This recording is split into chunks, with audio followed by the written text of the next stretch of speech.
టీవీ49 news కి స్వాగతం. నంద్యాల జిల్లా ఆత్మకూరు పట్టణం చుట్టుపక్కల గ్రామాలలోని దేవాలయాలు మరియు మసీదులలో దొంగతనాలకు పాల్పడుతున్న దొంగను ఆత్మకూరు పట్టణ పోలీసులు పట్టుకున్నారు.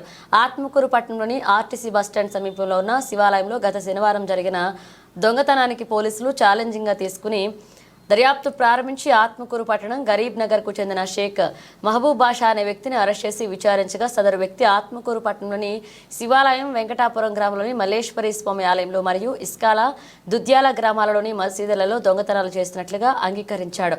అతని వద్ద నుండి పై కేసులలో దొంగిలించబడిన డబ్బు 24,000, ఒక గ్యాస్ సిలిండర్ మరియు 2 తులముల వెండి, నాగ పడగలను స్వాధీనపరుచుకుని అతడిని రిమాండ్కు పంపించడం జరిగిందన్నారు. ఈ కేసులలో సంబంధించి ముద్దాయిని పట్టుకున్న ఆత్మకూరు సిఐ ఓబులేషు, ఎస్ఐ వెంకట నారాయణరెడ్డి మరియు సిబ్బంది నంద్యాల జిల్లా ఎస్పీ మరియు ఆత్మకూరు ఎస్పీ రామాంజీ నాయక్ అభినందించారు. అందరికీ నమస్కారం.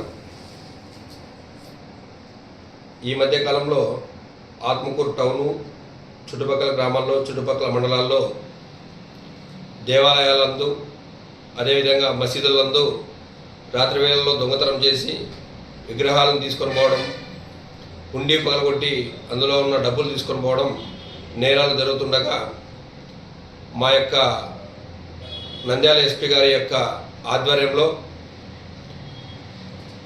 ఆత్మకూరు టౌన్ ఎస్పీ యొక్క ఆదేశాల అనుకూలంగా నేనును మా ఎస్ఐ నారాయణ రెడ్డి ఒక టీమ్గా ఏర్పడి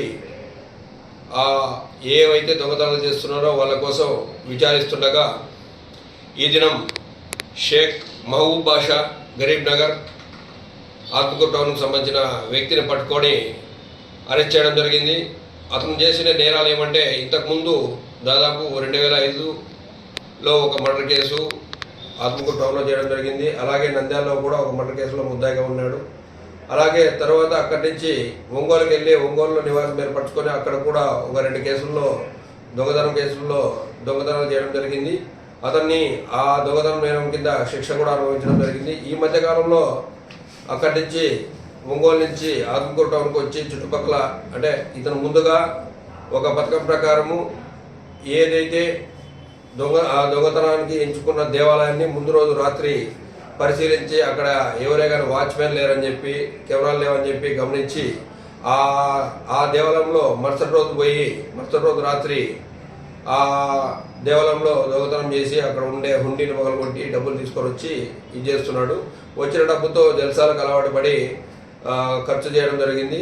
ఈరోజు అతని కదలికలను అనుమానంగా ఉండి గమనించి దాన్ని అరెస్ట్ చేయడంగా సుమారు 3 దేవాలయాలను 2 మసీదుల్లో దొంగతనం చేసినట్టు ఒప్పుకోవడం జరిగింది. అతని వద్ద నుండి సుమారు 24,000 డబ్బులను, ఒక జత గొలుసులను, ఆలయంగా ఒక సిలిండర్ను కూడా రికవర్ చేయడం జరిగింది. నేను అందరికీ తెలియజేసేది ఏమంటే, ఎక్కడైతే హుండీలు ఉన్నాయో ఆ హుండీలు సంవత్సరానికి ఒకసారి కాకుండా 3 నెలలకు కానీ 4 నెలలకు కానీ ఒక్కసారి లెక్కించి ఆ వచ్చిన డబ్బుని జాగ్రత్తగా భద్రపరచమని చెప్పి చెప్తున్నా. అలాగే సీసీ కెమెరాలు, సాధ్యమైనంత వరకు సీసీ కెమెరాలు ధర తక్కువగానే ఉన్నాయి. ప్రతి గుడికి, ప్రతి మసీదుకి సీసీ కెమెరాలు ఏర్పాటు చేసుకుంటే చాలా బాగా ఉంటుంది. ఏదన్నా జరగరాని పొరపాటు జరిగితే కూడా దానివల్ల నిందితుల యొక్క అడ్రస్ కనుగొనే అవకాశం ఉంటుంది. అలాగే ఎవరైనా